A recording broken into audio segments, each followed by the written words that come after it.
इस वीडियो को पूरा देखो। आज ही आपके जीवन से सारी परेशानी खत्म होगी और चैनल को सब्सक्राइब और वीडियो को लाइक करें।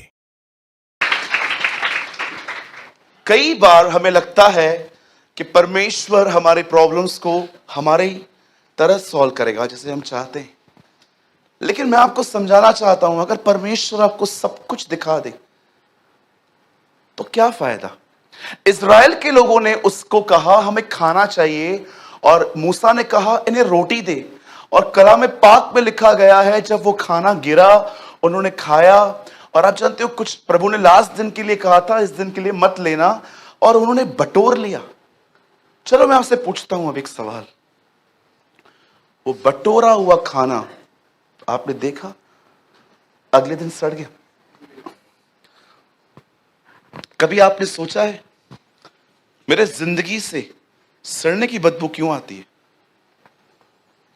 अगर कभी भी आपकी जिंदगी से सड़ने की बदबू आए तो उसका कारण है आप आज में नहीं कल में जी रहे हो। That is the reason. जब भी आप देखो ना कि आपकी लाइफ में स्ट्रेस है, परेशानियां आपके ऊपर रूल कर रही हैं, द प्रॉब्लम इज आप आज में नहीं आप कल में जी रहे हो। वो जिंदगियां सड़ जाती हैं जो आज के लिए नहीं कल के लिए जी रही हैं। कल क्या देखेंगे, कल क्या होगा, कल क्या होगा, कल क्या होगा, कल क्या होगा। भाई तू कल भी आज के लिए ही बोल रहा था। आज पैसा है खाने के लिए, हाँ है। लाइट चल रही है, हाँ है। शॉवर था वॉशरूम में, अरे मस्त था। कल भी होगा, कल भी होगा। अब मैं चाहता हूं आप सब उस विषय को जिसको लेके आप बहुत सोचते हो सामने लेकर आओ।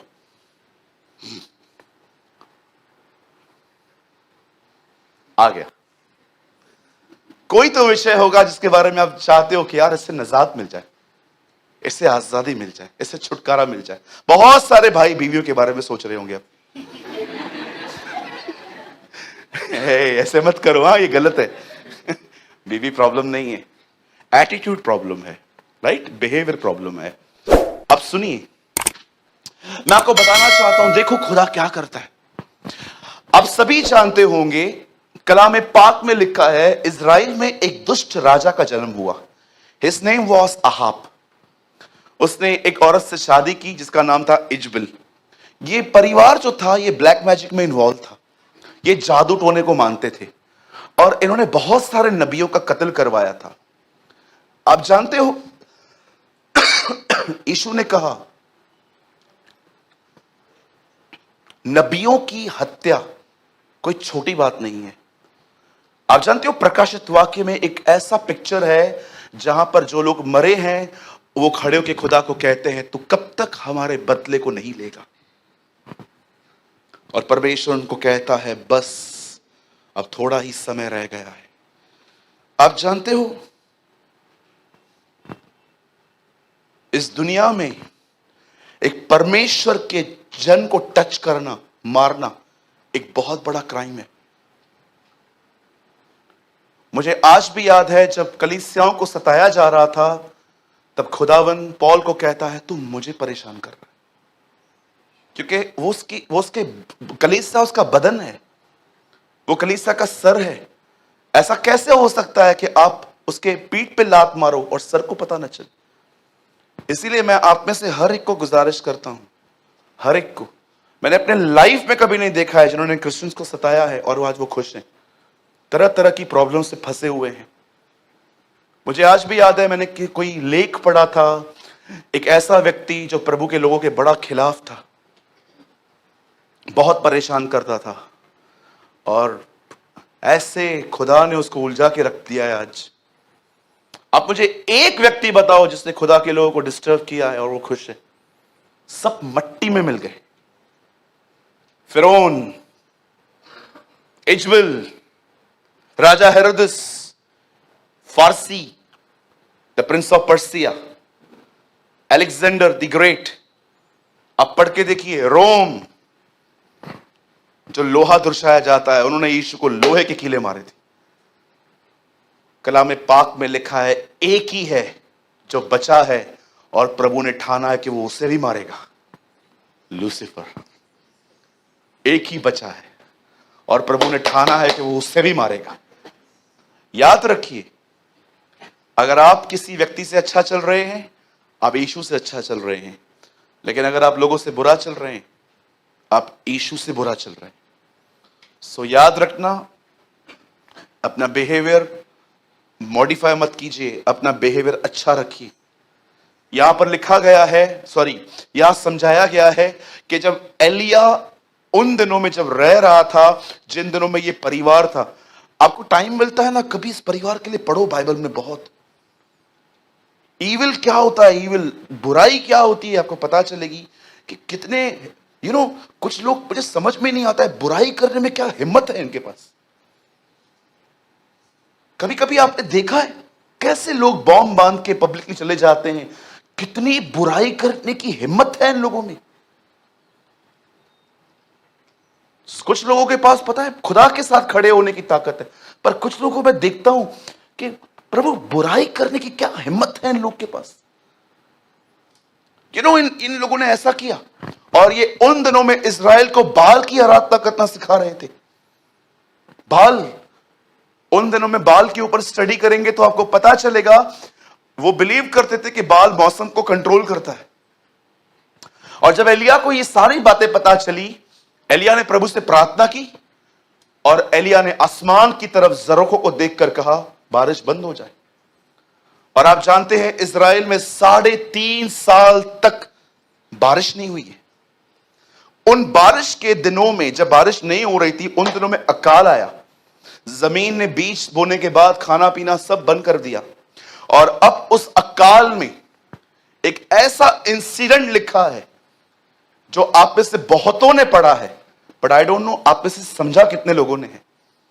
अब एलिया उन दिनों में एक ऐसी जगह पे था जहां पर परमेश्वर उसको एक वर्ड कहता है, बोलता है सारपात जा, वहां पर एक विधवा है, मैंने उसे आज्ञा दी है कि वो तुझे खिलाएगी। परमेश्वर एक गरीब विधवा को चुनता है अकाल के समय में एलिया को भोजन खिलाने के लिए। और जैसे एलिया वहां पर जाता है और वो उस विधवा से मिलता है, अब उस विधवा के कन्फेशन सुनो। वो विधवा कहती है हमारे पास लास्ट मील है, हमें भी नहीं पता है कि इसके बाद हमें मिलेगा कि नहीं। इवन वो तो इतना डिस्टर्ब थी, वो कहती है ये आखिरी है, खाएं और मर जाएं। जब मैं इस वर्ड को पढ़ रहा था, खाएं और मर जाएं, तो उसका मतलब क्या था? एक्चुअली वो ये कहना चाह रही थी ये हमारे पास लास्ट है, इसके बाद हमें क्या मिलेगा अपने लिए हमें भी नहीं पता है। एक ऐसा गरीब परिवार जिनके पास खाना नहीं था, खुदा नबी को वहां भेजता है, और एलिया वहां पर जाके कहता है मेरे लिए कुछ बना के ले आ। और वो बहन कहती है हमारे पास कुछ नहीं है एलिया, ये लास्ट मील है, ये मेरी फैमिली में बस चलेगा, इसके बाद हमें भी नहीं पता हम कैसे चलेंगे। तब एलिया उससे कहता है मेरे लिए बना। आपको लगता होगा कि एलिया एक स्वार्थी व्यक्ति लग रहा है यहां पर, जी नहीं। आप जानते हो परमेश्वर ने इब्राहिम को कहा मैं तुझे आशीष दूंगा, पर आपको पता है जब परमेश्वर ने इब्राहिम से कहा अपने बेटे को मार, और जब वो मारने के लिए चला गया, उसके बाद परमेश्वर ने ये वर्ड फिर से दोहराए, लेकिन परमेश्वर ने इस बार कुछ ऐड किया। परमेश्वर ने पहले कहा था अपने पिता के घर को छोड़, अपने नगर को छोड़, यहां से निकल, मैं तुझे आशीष दूंगा। लेकिन जानते हो जब परमेश्वर इब्राहिम को कहता है अपने बेटे को मार, तो परमेश्वर ये वाचा फिर से दोहराता है मैं तुझे आशीष दूंगा। लेकिन इस बार खुदा कुछ और भी कहता है। इस बार परमेश्वर कहता है हे इब्राहिम, तूने जो अपने बेटे को भी न छोड़ा, इस कारण मैं अपनी ही शपथ खाता हूं कि मैं तुझे निश्चय आशीष दूंगा। इस बार परमेश्वर ने एक शपथ खाई, और वो शपथ किसी और की नहीं, खुद की थी। इब्रानियों में लिखा गया है उससे बढ़कर कोई नहीं है, इस कारण उसने अपनी ही शपथ खाई। आप जानते हो इसी का बेटा इसहाक, जब वो इब्राहिम के मरने के बाद जब वो वहां पर रह रहा था, और जहां पर अकाल आया फिर से, तब वो सोच रहा था वो यहां से मूव कर दे, लेकिन खुदा ने कहा नहीं, तू कहां नहीं जाएगा, तू यहीं रहेगा। और परमेश्वर ने बंजर जमीन में उसे ब्लेस किया था। याद रखिए, आज्ञा पालन सदैव आशीष ले आता है, सदैव। एक समय आता है जब परमेश्वर आपको विदाउट आपके किसी भी मैनर को देखकर आपको ब्लेस करता है। सब यही है? स्ट्रेट बैठिए। एक समय ऐसा आता है जब परमेश्वर आपके पाप, मुझे इजराइल में एक व्यक्ति नहीं पता है जिसको यीशु ने पूछा तू बीमार है? हां, जाओ उपवास रख क्या। किसी को प्रभु ने नहीं कहा क्या तू 10 आज्ञाओं को मानता है, कभी भी नहीं। याद रखिए, जीवन में एक समय ऐसा आएगा जब आपसे कुछ नहीं पूछा जाएगा, आप जो मांगोगे वो आपको मिल जाएगा। लेकिन याद रखना, मिलने के बाद एक समय ऐसा भी आएगा जब परमेश्वर आपसे कहेगा अब आज्ञा पालन। परमेश्वर निर्बलों को जरूर चुनता है, परमेश्वर बुद्धिहीनों को जरूर चुनता है, लेकिन ये उसकी मर्जी नहीं है कि कमजोर कमजोर ही बना रहे और जो मूर्ख है वो मूर्ख ही बना रहे। बाइबल बताती है वो चाहता है कि मूर्ख बुद्धिमान बने। आप जानते हो, जब परमेश्वर उन दिनों में जब अकाल था, तब एलिया को कहता है एक विधवा को मैंने चुना है जो तेरा खाना बनाएगी। और जब उस विधवा के पास पहुंचता है और उसको कहता है मेरे लिए खाना बना, तो वो कहती है हमारे पास नहीं है, हमारे पास लाश भोजन है, हमें भी नहीं पता है कि इसके बाद हम खाएंगे कैसे। लेकिन उस बहन को देखिए, उस बहन ने उस भोजन को बनाया और एलिया को दिया और एलिया ने वो खाया। उसके बाद ऐसा लिखा है वो उसके बाद बहुत दिनों तक खाती रही। मैं आपसे एक बात पूछना चाहता हूं, जब परमेश्वर एलिया को चुनता है कि उसका पालन पोषण करना है, तब वो एक विधवा को चुनता है। मुझे बताइए आप में से कौन होगा यहां पर जो किसी को कहां भेजे तो उस घर में भेजे जहां पर कुछ खाने के लिए ही नहीं है। मैं वहां होता और परमेश्वर मुझे कहता अकाल है सूरज, हां मैंने एक परिवार को चुना है, मैं तो खुश होके जाता सबसे अमीर परिवार प्रभु ने मेरे लिए चुना होगा। मैं वहां जाऊंगा, वो लोग मुझे कहेंगे अरे आराम से बैठो, अरे एयर कंडीशन चालू कर, सेट आया है, एयर कंडीशन चालू करो, जूस दो पहले, कॉम्प्लीमेंट्री जूस पिलाओ पहले। परमेश्वर के रास्ते आपके रास्ते नहीं है। His ways is not your ways। अगर परमेश्वर मुझे चुनता अकाल के दिनों में और कहता मैंने तेरे लिए एक मस्त फैमिली बनाई है, समझो मैं बॉम्बे में रहता हूं, वहां अकाल है और उल्लासनगर में खाना है थोड़ा बहुत, और प्रभु मुझे बोलता है जा उल्लासनगर, तेरे लिए एक परिवार को मैंने कहा है।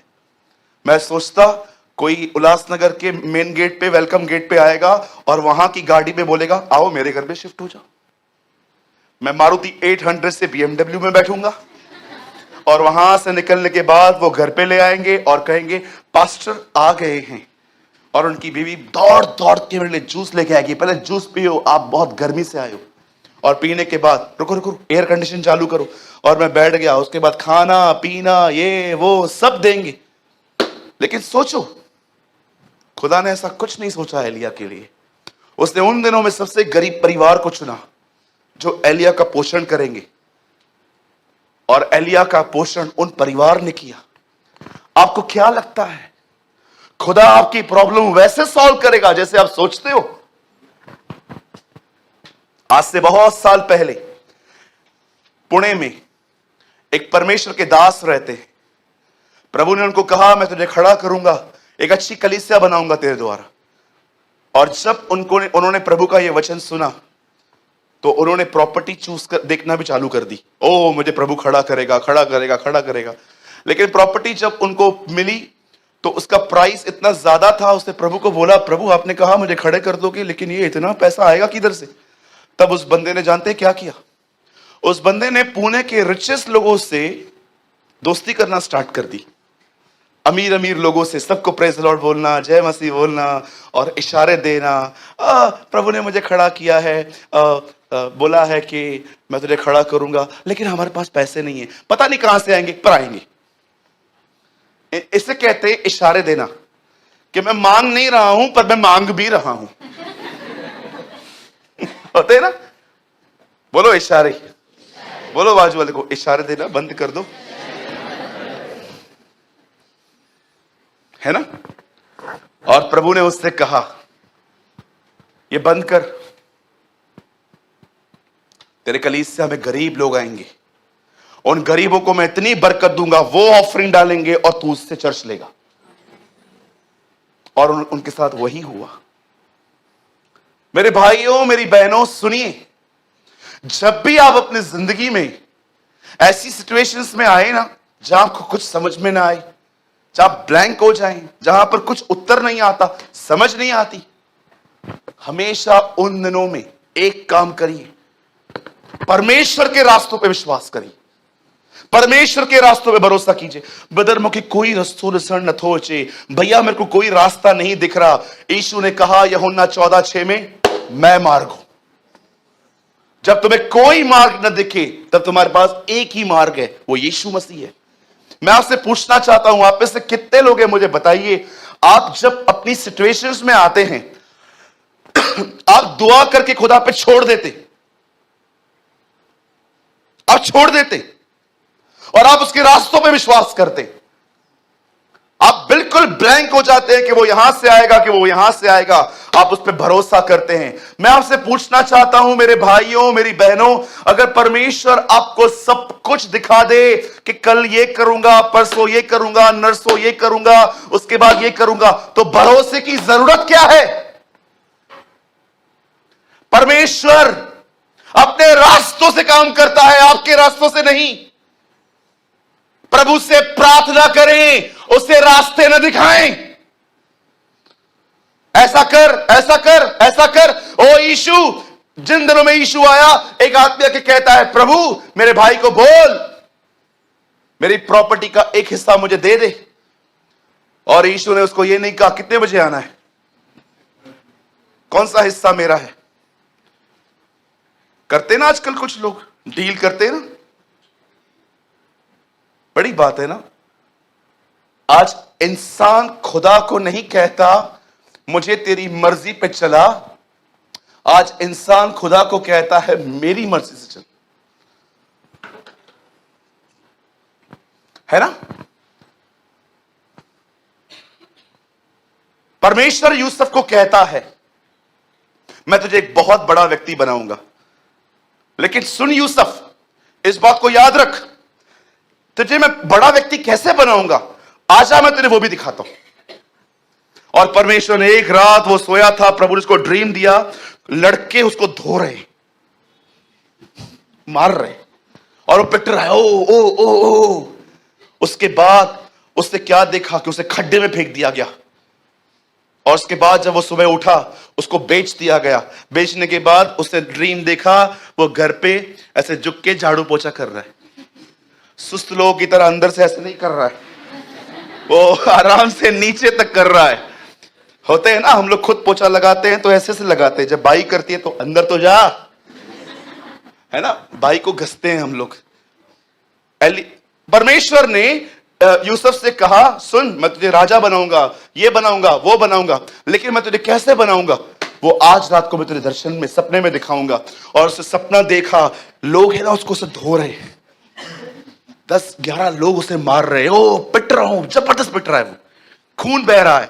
उसके बाद उसे देखा ड्रीम के अंदर वो खड्डे में पड़ा हुआ है और देख रहा है। खड्डे को क्या कहते हैं इंग्लिश में? पिट की स्पेलिंग बताओ। PIT, preacher in training, profit in training, pastor in training. जीवन में बहुत सारी चीजें ऊपर नहीं खड्डों में सीखी जाती हैं, यू नो। उसके बाद यूसुफ ने ड्रीम देखा, उसे लेके गए कहां पर, और वो पोछा मार रहा है। उसके बाद एक बहन ने खड़े होकर कहा में से व्यभिचार किया है, इसे पकड़ो। ये सब वो ड्रीम में देख रहा है। और अंत में वो एक जगह पे कैदी को कैसे बैठा हुआ है, और जैसे इसका ड्रीम टूटा, प्रभु उसको कहता है मैं तुझे राजा बनाऊंगा इस तरह। वो बोलेगा नहीं बनना है। आई एम ओके, मेरे को रहने दे ऐसा ही, मेरे को राजा नहीं बनना है। आप जानते हो, O Jesus I give you praise. आप जानते हो, भाइयों ने बेचा, वो आगे बढ़ा। उस बहन ने उस पर एलिगेशंस लगाए, वो और आगे बढ़ा। वो जेल में गया, वो और आगे बढ़ा। और जैसे वो वहां पर गया, वो सीधा अपनी डेस्टिनी पे पहुंचा। आपकी सारी परीक्षाएं आपको डुबाने के लिए नहीं, आपको आपकी डेस्टिनी तक लेके जाने के लिए हैं। बोल यीशु मसीह की। आपकी कोई परीक्षा आपको डुबाने नहीं आई है, आपकी हर परीक्षा आपको निखारने आई है। एक फैमिली थी आज से बहुत साल पहले, जिसका जिक्र मैं कल कर रहा था, रूथ। कैसे उस बहन ने ऑनर किया कि मुझे सेकंड मैरिज से ज्यादा मैं परमेश्वर को चाहती हूं। उसकी सास उससे कहती है, मेरे वोम में बच्चे नहीं है, होते तो दे देती, अब नहीं है, चली जा, अपना अपना घर देख। यंग सिस्टर, एक जवान बहन अपने नगर में जाके फिर से अपना घर बसा सकती थी, लेकिन उसने डिसाइड किया, नहीं, मुझे सेकंड मैरिज से ज्यादा अपने परमेश्वर से प्रेम है। एंड यू नो, जब वो इजराइल गई, अद्भुत तरीके से, याद रखिए, यहां देखिए, यहां देखिए, आइए यहां देखिए, याद रखना, बोअज के खेत में पहुंचना इत्तेफाक नहीं था, बिल्कुल नहीं था। परमेश्वर उसे ले गया था, खुदा उसे ले गया था और उसको राइट पर्सन से उसने मिलाया। जब लोग अपना चुनाव करना बंद कर देते हैं ना, तब वो खुदा की तरफ से चीजें पाते हैं। यस, ये घास है, ये गरीबों के लिए छोड़ी जाती थी। ये कभी खुदा की मर्जी नहीं थी कि धर्मी अपना हाथ फैलाए। इसलिए परमेश्वर ने इज़राइल के अंदर एक नियम बांध के रखा था कि अपने खेतों के थोड़े हिस्से को तुम छोड़ दोगे, ताकि कोई भी तुमसे मांगे नहीं, वो खुद ही तोड़ के वहां से ले जाए। हमारा परमेश्वर कभी प्रेम नहीं करता इस चीज से कि उसके लोग शर्म में जिए। बहुत साल बांझ रहने के बाद जब उस बहन के अंदर यूहन्ना बपतिस्मा दाता आता है, तो वो पहला शब्द मरियम को कहती है, परमेश्वर ने मनुष्यों के बीच मेरी नामधराई दूर की है। ये कभी, और याद रखिएगा, जिंदगी के जिस क्षेत्र में आपका नाम खराब है ना, परमेश्वर आपको वहां उठा सकता है, परमेश्वर आपको वहां लिफ्ट कर सकता है। कई लोगों ने आपको टैक्स दिए हैं ना, ओ ये ऐसे करती है, वो ऐसा करता है, ये ऐसे करती है, ये टैक्स निकाल के फेंको, ये टैक्स हमारे नहीं है। हमारे पास एक नया टैग है, वी बिलोंग टू क्राइस्ट, हम उसके हैं। प्रकाशित वाक्य में लिखा है, यूहन्ना कहता है, मैंने एक भीड़ देखी जिनके माथों पर उनके बाप और मेमने के नाम लिखे थे। बहुत सारी चीजें ऐसी हैं आप नहीं देख सकते, शैतान देखता है। मुझे आज भी याद है, जब अंकल रेनॉल्ड बॉन्के एक दिन एक जगह पे खड़े थे और वो ड्रीम देख रहे थे। प्रभु ने अपने लहू की ताकत बता रहा था। वो ड्रीम में अपने एक दोस्त के साथ खड़े थे और उनके दोस्त रेनॉल्ड बॉन्के को कहते हैं, रेनॉल्ड, मैं फील कर रहा हूं कि हमारे पीछे कुछ दुष्ट आत्माएं आ रही हैं हमें परेशान करने के लिए। तब रेनॉल्ड उसको अंदर ही अंदर कहते हैं, कुछ नहीं होगा, कुछ नहीं होगा, डोंट वरी। तब उसके दोस्त ने ड्रीम में उनसे एक क्वेश्चन किया, क्यों कुछ नहीं होगा? उन्होंने कहा, हमारे माथों पर मेमने का लहू लगा हुआ है। एंड यू नो, उसके बाद अंकल रेनॉल्ड बॉन्के ने यह बात कही थी कि ये जानते हैं कि अगर इन्होंने हमें छुआ तो 75% आज भी स्वर्गदूत जो ऊपर हैं, 25% नीचे गिरे हैं ना, 75% जो ऊपर हैं वो नीचे उतर के इनको धो डालेंगे कि तूने टच कैसे किया मेरे व्यक्ति को।